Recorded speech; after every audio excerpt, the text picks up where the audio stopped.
السلام علیکم ورحمۃ اللہ وبرکاتہ۔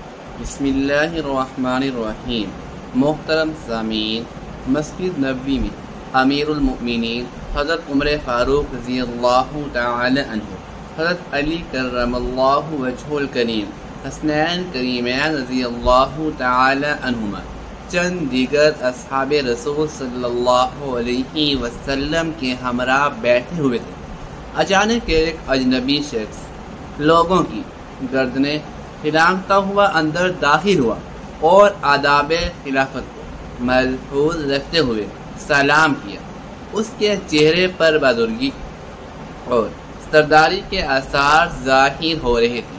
امیر المؤمنین حضرت عمر بن خطاب رضی اللہ تعالی عنہ نے دریافت کیا، آپ کس قوم سے ہیں؟ اس نے جواب دیا، میں ایک عیسائی ہوں، میرا نام عمرو القیس بن عدی الکلبی ہے۔ امیر المؤمنین حضرت عمر بن خطاب رضی اللہ تعالی عنہ پہچان گئے کہ یہ بنو کلب کا سردار ہے۔ پوچھا، کیا چاہتے ہو؟ کہنے لگا، میں اسلام قبول کرنا چاہتا ہوں۔ امیر المؤمنین حضرت عمر بن خطاب رضی اللہ تعالی عنہ نے اس پر اسلام پیش کیا تو اس نے وہیں بیٹھے بیٹھے سب کے سامنے اسلام قبول کر لیا۔ یہ بات امیر المؤمنین حضرت عمر بن خطاب رضی اللہ تعالی عنہ کے لیے بھی باعث افتخار تھی کہ عمرو القیس ان کے ہاتھوں مشرب با اسلام ہوا۔ آپ نے اس میں بھلائی کو محسوس کیا تو اس کے ساتھ چند معتد لوگ کر دیے اور اسی وقت ایک نیزہ منگوا پر اس پر جھنڈا باندھا اور اسے شام کے غزہ قبائل کے مسلمانوں کا امیر منتخب کر دیا۔ یہ عمل دیکھ کر حضرت عوف بن خواجہ المری، جو اس وقت مجلس میں موجود تھے، بڑے تعجب سے کہنے لگے، میں نے پہلے ایسا کوئی شخص نہیں دیکھا کہ اس نے اللہ تعالی کے حضور ایک رکعت نماز بھی نہ پڑھی ہو اور اسے مسلمانوں کا امیر بنا دیا گیا ہو۔ الغرض امیر المؤمنین حضرت علی کرم اللہ وجہہ الکریم جو یہ منظر دیکھ رہے تھے، آگے بڑھے اور سردار عمرو القیس کو جانے سے پہلے روک لیا۔ قربان جائیں مولا علی رضی اللہ تعالی عنہ کے بصیرت پر آپ جان گئے تھے کہ یہ شخص اس قابل ہے کہ اس کے ساتھ رشتہ داری قائم کی جا سکتی ہے۔ چنانچہ آپ آگے بڑھے اور فرمایا، میں رسول خدا حضرت محمد مصطفیٰ صلی اللہ علیہ وسلم کا چچازاد بھائی ہوں، اور یہ میرے بیٹے حسن و حسین کریمین ہیں، اور یہ فاطمہ بنت رسول اللہ صلی اللہ علیہ وسلم کی اولاد ہے۔ ہم چاہتے ہیں کہ تمہارے ساتھ رشتہ داری قائم کریں، کیا تم اس کو قبول کرتے ہو؟ عمرو القیس کی حیرت کی انتہا نہ رہی اور اپنی قسمت پر رشک کرنے لگا۔ اس کی 3 بیٹیاں تھیں اور تینوں ہی شادی کے قابل تھیں۔ اس نے سوچا بھی نہ تھا کہ مسلمان ہوتے ہی اس پر قسمت یوں مہربان ہو جائے گی۔ فوراً خوشی بھرے احساسات میں کہنے لگا، یا علی، میں اپنی ایک بیٹی آپ کے نکاح میں، دوسری کو حسن رضی اللہ تعالی عنہ کے نکاح میں، اور تیسری کو حضرت حسین رضی اللہ تعالی عنہ کے نکاح میں دینا چاہتا ہوں۔ حضرت علی رضی اللہ تعالی عنہ نے اس کی ایک پیشکش قبول فرمائی اور یوں جناب رباب بنت عمرو القیس حضرت حسین رضی اللہ تعالی عنہ کے نکاح میں آئی۔ شادی کی پہلی رات سے ہی حضرت امام حسین رضی اللہ تعالی عنہ کو آپ سے بے پناہ محبت ہو گئی۔ جو لوگ رباب بنت عمرو القیس کو جانتے ہیں وہ اس بات پر متفق ہیں کہ رباب عورتوں میں برگزیدہ اور تابع خاتون میں افضل خاتون ہیں، جنہوں نے فضائل، وفا اور اخلاق سے بزرگی کی بنیاد رکھی تھی۔ آپ کا شمار ان نوجوان لڑکیوں میں ہوتا تھا کہ جن سے عقل مندی اور ذہانت کے آثار جھلکتے تھے۔ حضرت حسین رضی اللہ تعالی عنہ سے شادی کے بعد آپ کے ہاں عبداللہ اور آمینہ پیدا ہوئی، جن کو دنیا سکینہ کے نام سے جانتی ہے۔ ان بچوں کی پیدائش کے بعد حضرت حسین رضی اللہ تعالی عنہ کی محبت اپنی زوجہ رباب سے اور زیادہ بڑھ گئی، یہاں تک کہ آپ کا رباب کی طرف لگاؤ دیکھ کر کچھ لوگوں نے رباب کی شکایات کرنا شروع کر دی، جن کو مولا حسین رضی اللہ تعالی عنہ نے کوئی اہمیت نہ دی، حتیٰ کہ اپنی زوجہ رباب کی محبت میں کچھ اشعار بھی کہے، جن میں سے ایک کا مفہوم یہ ہے کہ جب سکینہ اور رباب اپنے ننیال میں جائیں تو ان کی جدائی میں دن بھی رات تاریک لگتے ہیں۔ الغرض منقول ہے کہ کربلا میں شہادت امام حسین رضی اللہ تعالی عنہ کے وقت آپ کی زوجہ رباب بھی موجود تھی۔ شہادت سے پہلے حضرت حسین رضی اللہ تعالی عنہ نے ان کی طرف نظر بھر کر دیکھا اور فرمایا، اے رباب، جب میں شہید ہو جاؤں تو تم میں سے کوئی بھی مجھ پر کپڑے نہ پھاڑے اور نہ اپنے چہرے کو پیٹے اور نہ شکریہ کے کلمات کہیں۔ آپ نے اپنے سرتاج کی ان نصیحتوں پر سر تسلیم کیا اور پھر دنیا نے دیکھا کہ یہ خاندان حسین کی عظمت و ہمت کے بلند درجے پر فائز ہیں۔ کربلا کے اس سب تکلیف دہ واقعے کے ختم ہونے کے بعد آپ دوسری خواتین کے ہمراہ مدینہ منورہ تشریف لے آئے اور وہیں آباد ہیں۔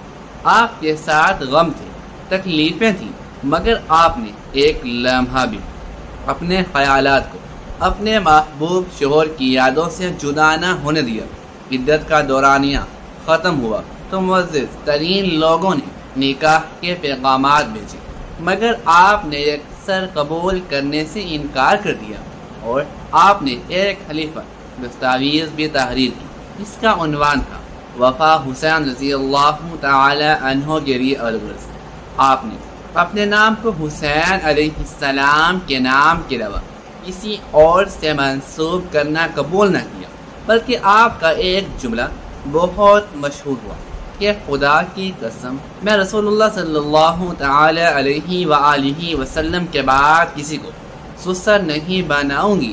علامہ زرکلی بیان کرتے ہیں کہ رباب حسین رضی اللہ تعالی عنہ سے زیادہ عرصہ جدا نہ رہی، بلکہ 1 سال بعد ہی آپ کے پاس چلی گئی۔ اس طرح آپ کا سن وفات 62 ہجری بنتا ہے۔ ناظرین، امام حسین رضی اللہ تعالی عنہ نے آپ کے علاوہ 3 اور خواتین سے شادی فرمائی، جن میں لیلہ بنت ابی مرہ شہر بانو اور ام اسحاق بنت طلحہ شامل ہیں۔ حضرت حسین نے اس ثابت قدمی کی مثال دکھائی، آپ کو ڈرایا دھمکایا گیا اور آپ کے ساتھیوں کو کئی دنوں تک بھوکا پیاسا رکھا گیا، حتیٰ کہ آپ اور آپ کے تقریباً تمام تر خاندان اور ساتھیوں کو بے دردی سے شہید کیا گیا، مگر آپ نے باطل کے ساتھ کسی مداہنت سے کام لیا اور نہ یزید کی بیعت کے لیے راضی ہوئے۔ سوال یہ ہے کہ یہ سب مشکلات، تکلیف اور قربانی انہوں نے کس مقصد کے لیے دی؟ کیا آپ تھوڑی مداحنت، نرمی اور سمجھوتا کر لیتے تو اچھا نہ ہوتا؟ یہ خیال عموماً لوگوں کے ذہنوں میں پیدا ہوتا ہے۔ آئیے اس پر بات کرتے ہیں۔ کچھ لوگوں کا خیال ہے کہ حضرت امام حسین علیہ السلام اپنی خلافت قائم کرنا چاہتے تھے، اس لیے یزیدی فوج سے جا ٹکرائے۔ یہ درست نہیں ہے۔ درست ہے کہ انہیں کوفہ اور دیگر علاقوں سے بلاوے آئے تھے کہ آپ آئیں تاکہ آپ کو خلیفہ منتخب کیا جا سکے۔ انہیں وسیع عوامی حمایت کا وعدہ کیا گیا۔ بزرگوں نے آپ کو سمجھایا بھی کہ یہ دھوکہ لگتا ہے، مگر آپ نے جانے کا قصد کر لیا تو خاندان کے اکثر مرد و خواتین بچوں سمیت آپ کے ساتھ عازم سفر ہو گئے۔ تاہم حکومت سے لڑنا آپ کے پیش نظر ہوتا تو آپ مناسب جنگی تیاری کر کے جاتے اور عورتوں اور بچوں کے ساتھ ہی نہ لے جاتے۔ وہاں پہنچتے پر حضرت امام حسین رضی اللہ تعالی عنہ کو پتہ چلا کہ حکومت کے ظلم و ستم کے خوف یا لالچ دیے جانے کے باعث لوگ آپ کا ساتھ دینے سے پہلو دہی کر رہے ہیں، تو آپ نے واپسی کا ارادہ کیا۔ تاہم آپ کو واپس آنے کی اجازت اس بات سے مشروط کیا گیا کہ آپ یزید کی بیعت کر لیں۔ آپ مگر ایسا کرنے سے مشتمل تھے۔ آپ نے مذاکرات کا رواں کو یقین دلانے کی کوشش کی کہ میرا حکومت سے لڑنے یا حکومت حاصل کرنے یا آئندہ بغاوت کرنے کا کوئی ارادہ نہیں، مگر وہ نہ مانے۔ کہا جاتا ہے کہ یزید کا خود حضرت حسین رضی اللہ تعالی عنہ اور ان کے ساتھیوں کو قتل کرنے کا ارادہ نہیں تھا، مگر ان کے سپہ سالار خود کو شاہ سے زیادہ شاہ کی وفادار ثابت کرنے کی کوشش کر رہے تھے، اس لیے انہوں نے صلح کی کوششیں ناکام بنائیں اور بالآخر امام حسین رضی اللہ تعالی عنہ کا سر تن سے جدا اور ان کے ساتھیوں کو خون میں نہلا دیا۔ جب یزید کو امام کا سر پیش کیا گیا تو کہا جاتا ہے کہ انہوں نے آپ کے قتل پر دکھ کا اظہار کیا، لیکن دوسری طرف یہ بھی حقیقت ہے کہ یزید نے امام اور ان کے ساتھیوں کے قتل عام میں ملوث اپنے کسی عامل کے خلاف کوئی کارروائی کی ہی نہیں، انہیں کوئی سزا دی، بلکہ وہ اس طرح اپنے عہدوں پر باقی اور ان کے متعامل رہے جس طرح قتل امام سے پہلے تھے۔ دراصل اس وقت جو حکومت قائم تھی وہ لوگوں کی آزاد مرضی سے منتخب نہیں ہوئی تھی، بلکہ ایک مروثی بادشاہ تھی جو لوگوں کو اپنی بیعت پر مجبور کر رہی تھی۔ اسی طرح بالجیر حکومت قائم کرنے اور لوگوں کو بیعت و اطاعت پر مجبور کرنے کی اسلام اجازت نہیں دیتا، یہ امامت برحق نہیں تھی۔ لہذا حضرت حسین علیہ السلام نے سوچا کہ اگر وہ حق پر استقامت اور ثابت قدمی دکھانے کی بجائے یزید کی بیعت کر لیتے اور مسلط گوشی پر مداحنت سے کام نہ لیتے تو اس بات کا خندشہ تھا کہ رسول اللہ صلی اللہ تعالی علیہ وآلہ وسلم کا مقدس نواسہ ہونے کی بنا پر اہل اسلام نے آپ کے طرز عمل کو امام باطل و فاسق کی زور زبردستی والی بیعت کے لیے حجت سمجھ لیتے اور یہ ایک بڑی نظیر بن جاتا۔ آپ اگر چاہتے تو مزاحمت سے کام لے لیتے اور ظاہری طور پر یزید کی نقلی بیعت کر لیتے، اس طرح آپ اور آپ کے ساتھیوں کی جانیں بچ جاتی، مگر آپ نے ایمانی غیرت کا مظاہرہ کرتے ہوئے رخصت کی بجائے عزیمت کا راستہ اختیار کرنے کا فیصلہ کیا۔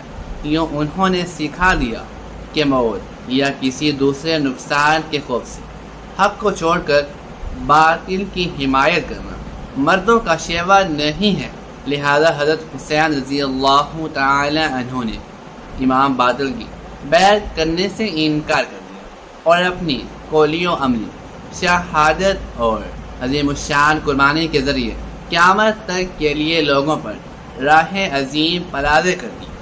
آپ نے سکھا دیا کہ اگر آئندہ حق و باطل کے درمیان اس طرح کا معرکہ برپا ہوا، حق و باطل میں ترجیح و انتخاب کا موقع آئے یا کوئی فاسق اور ظالم لوگوں پر جبر اپنی حکومت مسلط کرنے کی کوشش کرے تو آزاد قانون کی بالادستی جمہوریت اور انسانیت وقار کے علمدار کسی مداحنت سے کام نہ لے، جرأت دکھاتے ہوئے حق کے ساتھ سینہ تان کر کھڑے ہوں اور باطل کے ساتھ کسی بھی طرح کی حمایت اور تعاون سے سرے انکار کر دے۔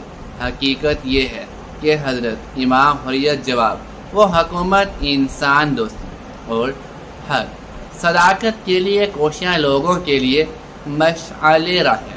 یہاں یہ بھی جان لیجیے کہ کیا امام احمد بن حنبل نے یزید بن معاویہ کے کفر کا فتویٰ دیا ہے۔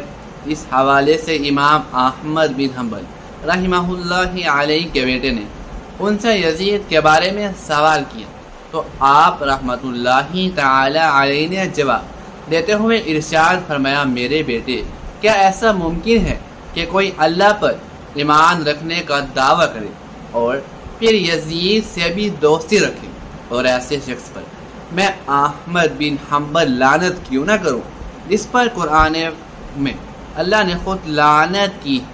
فرزند نے عرض کیا، قرآن میں کس جگہ اس پر لعنت ہوئی ہے؟ تو انہوں نے جواب دیا اللہ کے اس فرمان میں، پس اے منافقو تم سے توقع یہی ہے کہ اگر تم قتال سے گریز کر کے بیچ نکلو اور حکومت تک کے لیے لوگوں پر راہ عظیم فراز کر دیں۔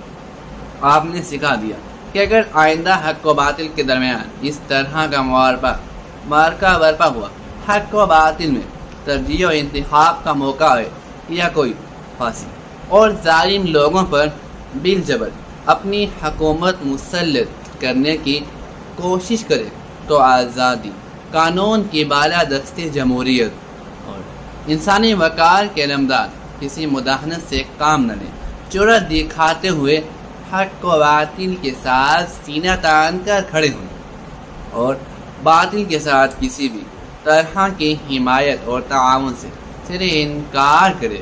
حقیقت یہ ہے کہ حضرت امام حریت جواب وہ حکومت انسان دوستی اور حق و صداقت کے لیے کوشاں لوگوں کے لیے مشعل راہ ہے۔ یہاں یہ بھی جان لیجیے کہ کیا امام احمد بن حنبل نے یزید بن معاویہ کے کفر کا فتویٰ دیا ہے؟ اس حوالے سے امام احمد بن حنبل رحمہ اللہ تعالی علیہ کے بیٹے نے ان سے یزید کے بارے میں سوال کیا، تو آپ رحمہ اللہ علیہ نے جواب دیتے ہوئے ارشاد فرمایا، میرے بیٹے، کیا ایسا ممکن ہے کہ کوئی اللہ پر ایمان رکھنے کا دعویٰ کرے اور پھر یزید سے بھی دوستی رکھے؟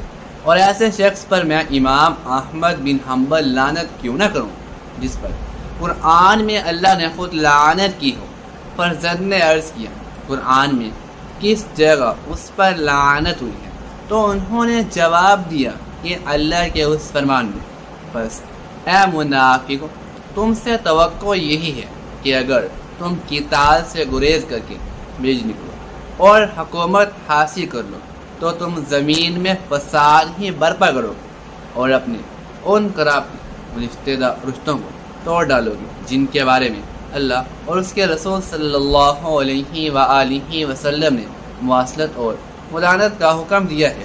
یہی وہ لوگ ہیں جن پر اللہ تعالی نے لعنت کی ہے اور ان کے کانوں کو بہرا کر دیا ہے اور ان کی آنکھوں کو اندھا کر دیا ہے کہ قتل امام علیہ السلام سے بڑھ کر کوئی بھی فساد نہیں ہو سکتا۔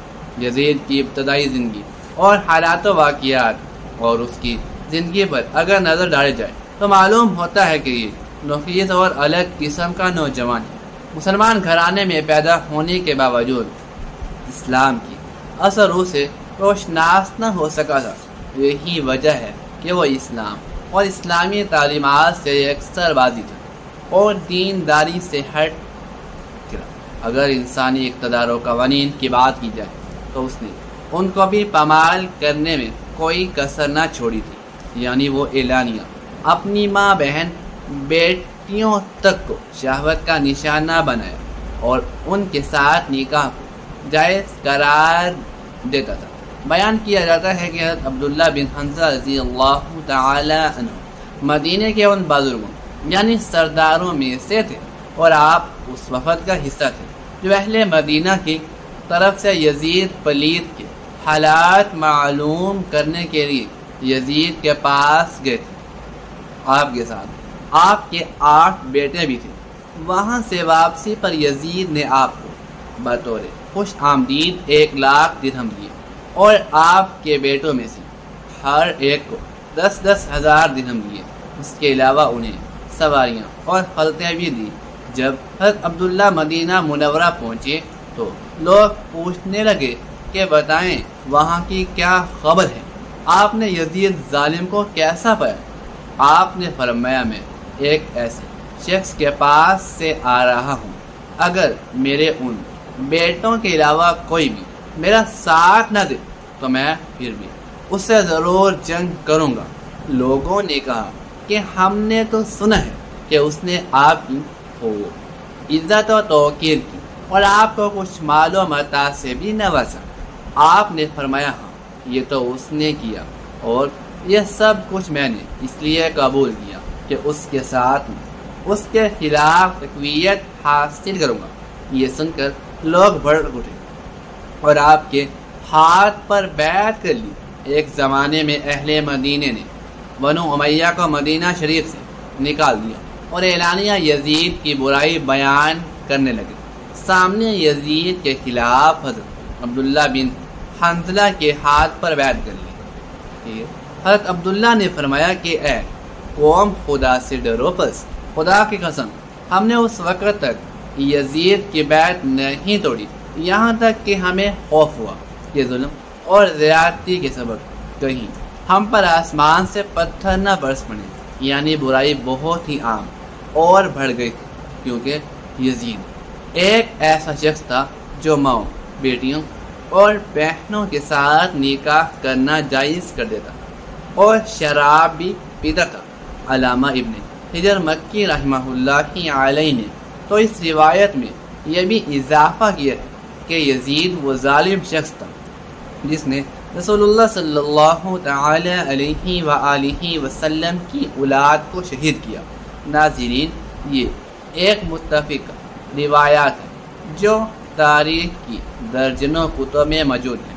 اس کے مطابق حضرت عبداللہ بن حنظلہ رضی اللہ تعالی عنہ نے یزید کے ذہنی افکار بڑی وضاحت سے بیان کیا، یعنی ہر عقل و شعور رکھنے والا آدمی بآسانی یہ سمجھ سکتا ہے کہ یزید کے دل و دماغ میں ہر وقت کس قسم کے خیالات سوار رہتے ہوں گے، اور وہ سید زادیوں اور امہات المؤمنین وغیرہ کے متعلق بھی کس قسم کا ذہن رکھتا ہوگا۔ اللہ تعالی ہمیں نیک کاروں میں شامل فرمائے اور ہمارا خاتمہ ایمان پر فرمائے، آمین ثم آمین۔ ناظرین، کمنٹ باکس میں اللہ تعالی کے 99 ناموں میں سے ایک نام ضرور ٹائپ کیجیے گا۔ شکریہ، اللہ حافظ۔